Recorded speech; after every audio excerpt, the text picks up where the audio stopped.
Class 8th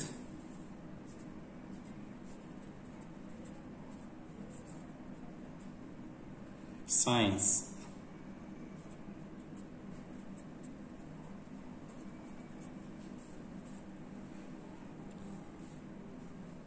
chapter force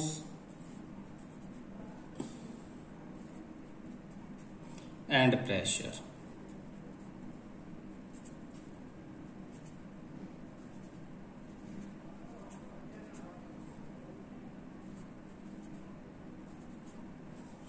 force and pressure. What is force? इसमें जो ये force का नाम आता है तो सबसे पहले हम यही पढ़ेंगे, what is force.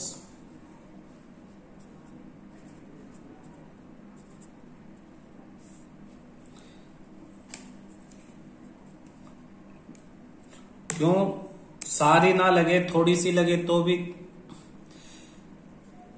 What is force? Any push और पुल। एनी पुश और पुल इज कॉल्ड फोर्स। किसी भी पुश और पुल को हम क्या कहते हैं? फोर्स कहेंगे। एनी पुश और पुल इज कॉल्ड फोर्स। किसी भी ऑब्जेक्ट को रोकते हो, मूविंग ऑब्जेक्ट को आप पुश करते हो, दरवाजा पुल करते हो, कोई सामान खींचते हो, धकेलते हो, तो इस तरह से आप जब भी कहीं भी देखोगे आपने कहीं फोर्स लगाया तो आपने उस चीज को पुश किया होगा या पुल किया होगा। तो फोर्स इज ए पुश और पुल इज कॉल्ड फोर्स। इसके बाद आप पढ़ोगे टाइप ऑफ फोर्स। क्या पढ़ोगे? Type of force. तो फोर्स के टाइप जो है वो कई मेथड, कई चीजों के ऊपर डिपेंड करते हैं। तो पहला, types of force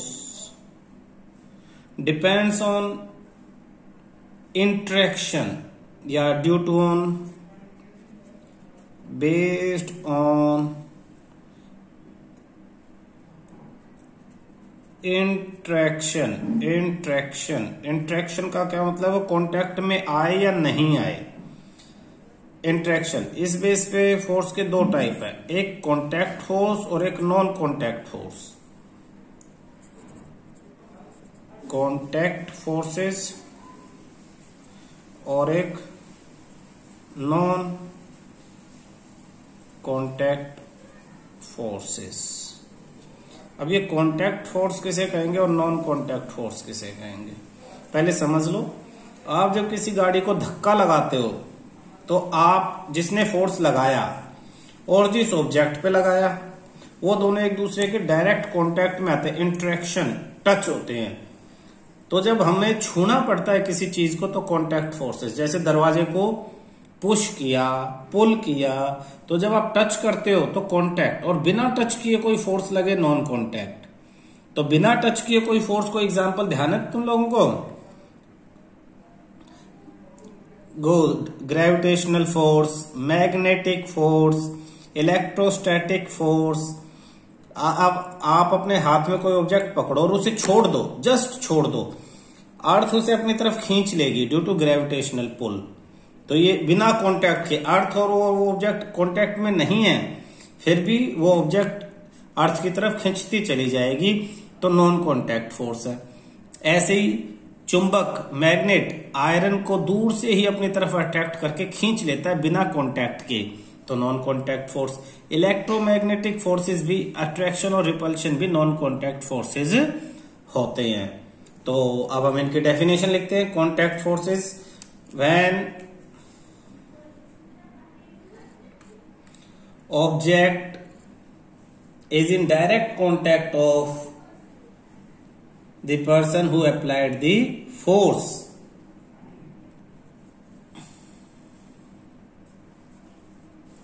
Two objects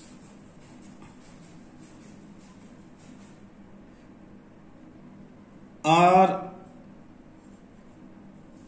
in contact or interact with each other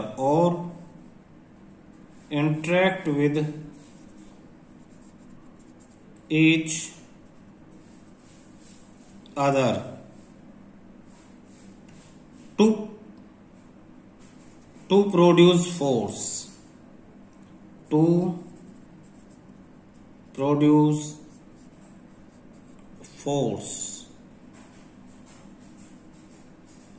then forces are contact force. Example, push or pull a door, to pick up a pen,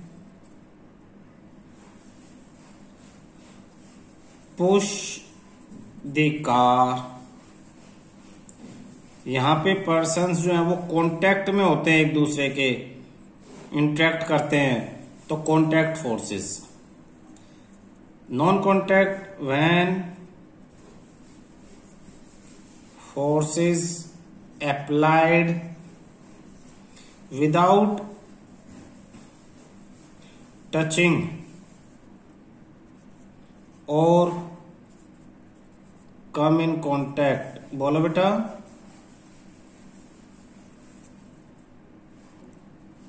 When force is applied with touching, when force applied without touching or come in contact, the forces are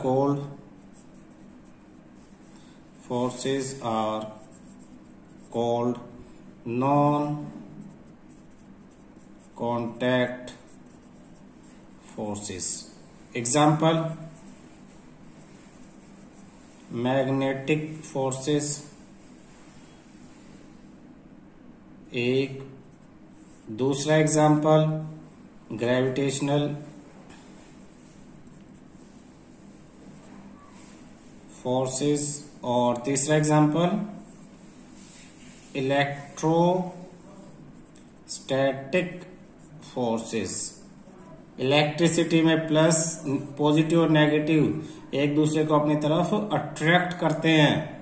positive और negative charge एक दूसरे को अपनी तरफ attract करते हैं without touching, that is electrostatic force. Gravitational earth object को अपनी तरफ अट्रैक्ट करती है. मैग्नेट दूसरी चीजों को, मैग्नेटिक मटेरियल्स को अपनी तरफ अट्रैक्ट करता है बिना टच हुए. तो ये नॉन कॉन्टैक्ट है, और जिसमें हम टच करते हैं उसे कॉन्टैक्ट फोर्सेस कहते हैं. ये फोर्स के टाइप थे किस बेस पे? इंट्रैक्शन के बेस पे, बेस्ड ऑन दी इंट्रैक्शंस. देखना बेटा, टाइप ऑफ फोर्स दोबारा, balance force and unbalance force. अब बैलेंस फोर्स किसे कहेंगे? एक ऑब्जेक्ट है, कुर्सी, चेयर मान लो, उसे चार बच्चे चार डायरेक्शन से खींच रहे हैं, बीच में चेयर है और सब इक्वल फोर्स लगा रहे हैं, तो चेयर वहीं रहती है. आमने सामने की फोर्सेस एक दूसरे को कैंसिल आउट कर देती है. सब फोर्स तो लगा रहे चेयर पे, बट चेयर मूव नहीं करती. क्यों? क्योंकि चेयर पे जितनी भी फोर्स लग रही है वो सब का जो सम है, टोटल है, वो जीरो हो जाता है. एक्चुअली फोर्सेस डायरेक्शन पे डिपेंड करती है. अगर एक नॉर्थ डायरेक्शन में फोर्स लगी और अपोजिट साउथ में लगती है तो दोनों एक दूसरे को कैंसिल आउट करके जीरो कर देंगी. तो चेयर पे टोटल फोर्सेस का सम कितना हो जाएगा? जीरो. जब किसी भी ऑब्जेक्ट पे जितनी भी फोर्स लगे उन सब का टोटल जीरो हो जाएगा, तो उन फोर्सेस को हम बैलेंस फोर्सेस कहेंगे. और जब टोटल सम जीरो नहीं होगा तो अनबैलेंस. सपोज एक तरफ तीन बच्चे खींचने लग जाते हैं और एक तरफ अकेला, तो तीन बच्चों का फोर्स अकेले बच्चे से ज्यादा हो जाएगा, तो वो अनबैलेंस फोर्स है ना. तो बैलेंस फोर्स की डेफिनेशन में लिखेंगे, when sum of all the forces on an object is zero. When sum of all the forces on an object at a particular time is zero, then the forces are called balanced forces. And when sum is not zero, when sum of all the forces on an object is not zero at a particular time, then the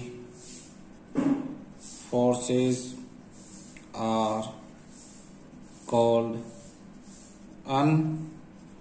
unbalanced forces. तो type of force balance force and unbalanced force. Effects of balanced forces on an object. Balance forces किसी object पे क्या effect डालती हैं? First, they can not, तो दे can not move a stationary object. They can not move a stationary object. इसका मतलब कोई object अगर रेस्ट पे है तो ये उसे मूव नहीं कर सकती हैं बैलेंस फोर्सेस, क्योंकि बैलेंस फोर्स का सम जीरो है. तो जीरो, जैसे चेयर रेस्ट पे, उस पे बैलेंस फोर्स लगेंगे तो चेयर रेस्ट पे ही रहेगी. फिर दूसरा, दे can not stop a moving object. अगर कोई ऑब्जेक्ट मोशन में है तो ये उसे रोक भी नहीं सकती हैं balance forces. Third, balance force can not, यानी they can not change the direction, change the direction of moving object. Moving object की डायरेक्शन भी नहीं चेंज कर सकती. तो ये कर क्या सकती हैं? They can only change the shape of an object. They can only change the shape of an object. For example,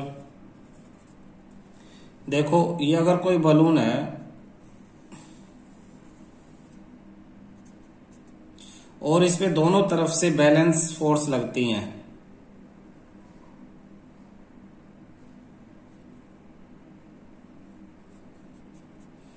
आप इधर से इसे प्रेस करते हो और दूसरा कोई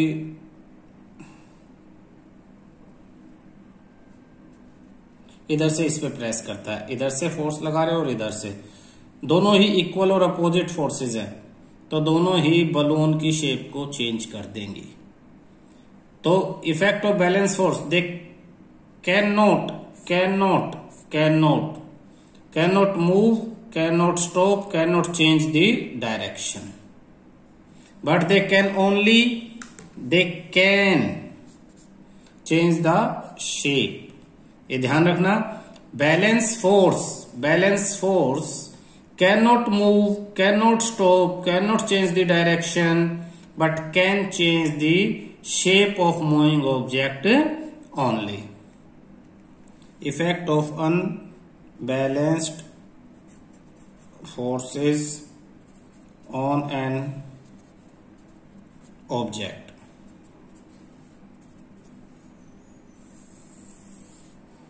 अनबैलेंस फोर्स के इफेक्ट किसी ऑब्जेक्ट पे अगर हम स्टडी करते हैं तो अनबैलेंस फोर्स, जो इसमें फोर्स लगेगी, फोर्स सम जीरो नहीं होगा। एक चेयर है, उस पर एक ही डायरेक्शन से फोर्स लगाओ तो वो अपनी जगह पोजीशन चेंज कर लेगी।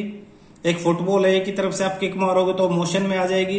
एक फुटबॉल आ रही है, आप उसके एक तरफ से पैर लगा दोगे तो रेस्ट पे भी आ जाएगी। तो first they can move a stationary object, किसी रुकी हुई ऑब्जेक्ट को ये मूव कर सकते हैं। दूसरा, they can stop a moving object, अगर कोई ऑब्जेक्ट मोशन में तो ये अनबैलेंस फोर्सेज उसे रोक सकते हैं। They can change the direction of motion, they can change the direction of motion of a moving object। तो ये क्या क्या कर सकते हैं? They can move a stationary object, can move, can stop, can change the direction। ये तीनों काम अनबैलेंस फोर्स जो है वो कर सकती है। फिजिकल क्वांटिटीज किसे कहेंगे? Force is a physical quantity. एक लाइन आप पढ़ोगे कहीं भी, force is a physical quantity. तो फिजिकल क्वांटिटी कहते किसे हैं?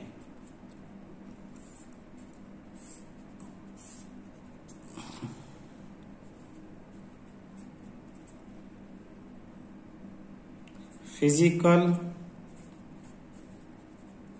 Quantity, physical quantity, the quantity which can be measure, कोई भी चीज जिसे मेजर नापा जा सके। The quantity which can be measure and obeys the laws of physics, ऐसी क्वांटिटी जिसे मेजर किया जा सके और जो फिजिक्स के लॉज को ओबे करे। एग्जाम्पल, जिसे मेजर किया जा सके, डिस्टेंस, फोर्स, वेट,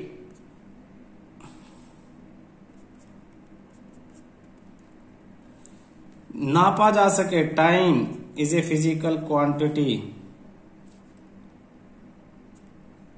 एक्सेलरेशन,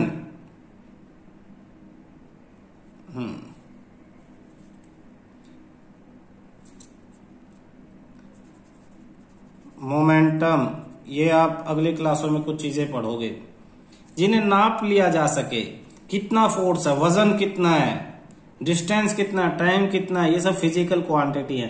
अब कोई कहे कि भाई मैं आपसे बहुत प्यार करता हूं लेकिन उसे नाप नहीं सकते कितना किलो, मुझे आपसे बड़ी नफरत है, तो उस नफरत को भी नाप नहीं सकते। तो जो मन के भाव हैं वो फिजिकल क्वांटिटी में नहीं काउंट होते हैं। लव, अफेक्शन, गुस्सा, भाव जो है वो इसमें काउंट नहीं होते हैं। तो physical quantity, force is a physical quantity, ये लाइन आप पढ़ोगे। और जिस उसमें नापते हैं उसे मैग्नीट्यूड कहते हैं। Magnitude is a number in which we measure the physical quantity. Numerical value of a physical quantity is called magnitude. तो मैग्नीट्यूड, जैसे किसी बच्चे का वजन है 40 kg, तो 40 इज द मैग्नीट्यूड। किसी का 50 kg, 50 इज द मैग्नीट्यूड। तो फिजिकल क्वांटिटीज को जिन नंबर्स में मेजर करते हैं उसे मैग्नीट्यूड कहते हैं। Magnitude, the numerical value of a physical quantity. The numerical यानी numbers, numerical value of a physical quantity is called magnitude. Physical quantity की न्यूमेरिकल वैल्यू को ही मैग्नीट्यूड कहते। कॉन्टैक्ट फोर्स के एग्जैक्ट एग्जांपल नहीं लिखे थे, जैसे हमने नॉन कॉन्टैक्ट फोर्स के तो लिख दिए थे, magnetic force, gravitational force, electrostatic force. Contact force के नहीं लिखे थे। तो कॉन्टैक्ट फोर्स के एग्जांपल में आप लिख सकते हो मस्कुलर फोर्स, अपने हाथों से जो आप फोर्स लगा रहे हो, इन सब को यूज करने के लिए आप कौन सी फोर्स लगा रहे हो? Muscular force. तो एग्जांपल में पहला example muscular force, muscular force. दूसरा example friction force. Friction force भी कॉन्टैक्ट फोर्स है। फ्रिक्शन का क्या मतलब होता है? फ्रिक्शन है क्या, इसे हमें एक नए टॉपिक की तरह अलग से पढ़ते हैं। What is friction? When there is a relative motion between two objects or one object moves on the surface of other object, what is friction? देखना, डिफाइन करते हैं हम फ्रिक्शन को। फ्रिक्शन कहते किसे हैं, इससे क्या क्या फायदे नुकसान होते हैं, पढ़ेंगे वो। Friction, when an object moves, when an object moves on the surface of other object, when an object moves on the surface of other object, or when there is relative motion between two objects and objects are in direct contact। Direct contact, ध्यान से समझना। आप एक box को फर्श के ऊपर धक्का लगा रहे हो या खींच रहे हो, आप चल रहे हो, चलते हुए आपके जूते फर्श के कांटेक्ट में है, आप गाड़ी चला रहे हो, टायर सड़क के कांटेक्ट में, आप एक हाथ से दूसरे हाथ पे रब कर रहे हो, मशीन चल रही है तो एक पार्ट दूसरे पार्ट के साथ रबिंग कर रहा है, रब हो रहे हैं। तो जब कोई भी दो ऑब्जेक्ट आपस में एक दूसरे के कांटेक्ट में और उनके बीच में मोशन हो रहा है, तो इस तरह के मोशन को रिलेटिव मोशन कहते हैं। दो ऑब्जेक्ट के बीच में मोशन, और ऑब्जेक्ट जो है वो डायरेक्ट कांटेक्ट में है, डायरेक्ट कॉन्टैक्ट में। तो when there is a relative motion between two objects and object are in direct contact, a force generates which is always oppose the motion,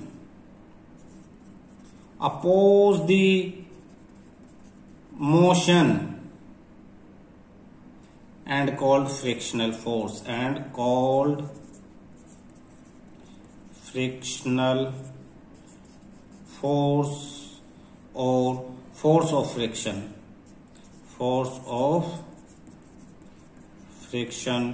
or simply called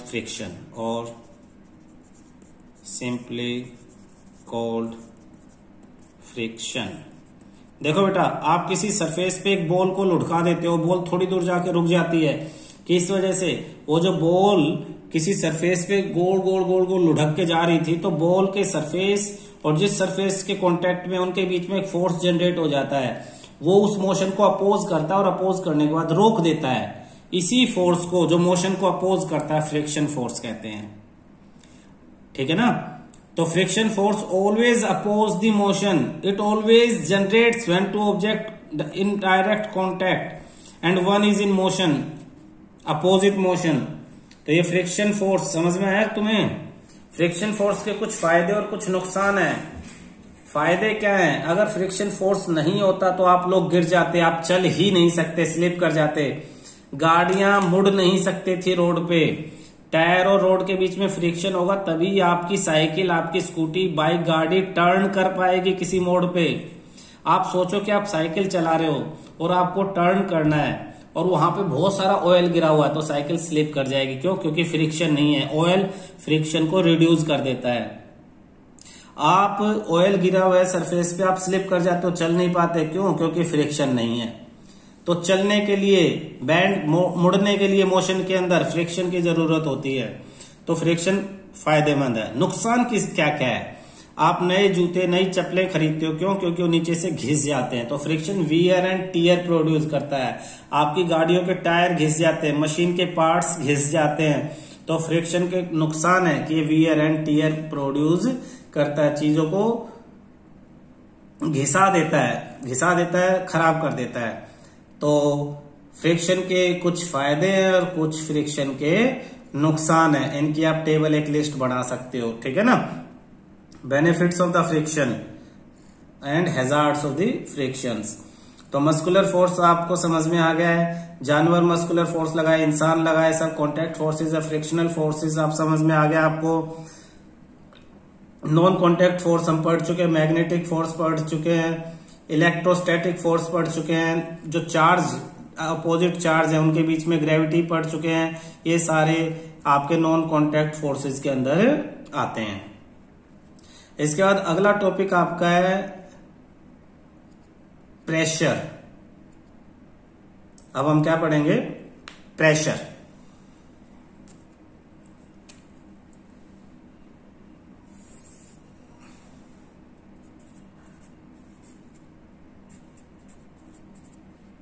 Pressure. Force per unit area is called pressure. What is pressure? Pressure is force per unit area. Force per unit area is called pressure. तो pressure का एक formula है, pressure equal to force upon area. Force upon area, area ज्यादा होगा तो pressure कम होगा, area कम तो pressure ज्यादा। फोर्स सेम फोर्स, अगर फोर्स सेम है तो एरिया ज्यादा, प्रेशर कम, यानी pressure equal to 1 upon area, inversely proportional to area. If area increases pressure decreases, if area increases pressure decreases, if area decreases pressure increases। बहुत important है ये। कैसे इंपॉर्टेंट? पहले तो ये याद रखो कि force per unit area is called pressure. फिर ये प्रेशर का फॉर्मूला आपको याद रखना पड़ेगा। अगर एरिया इंक्रीज हो रहा है तो प्रेशर डिक्रीज होगा, और एरिया डिक्रीज हो रहा है तो प्रेशर इंक्रीज हो जाए। उल्टा होता है प्रेशर और एरिया एक दूसरे के। अब ये यूज कहां हो रहे हैं और कैसे होते हैं, इस चीज को समझ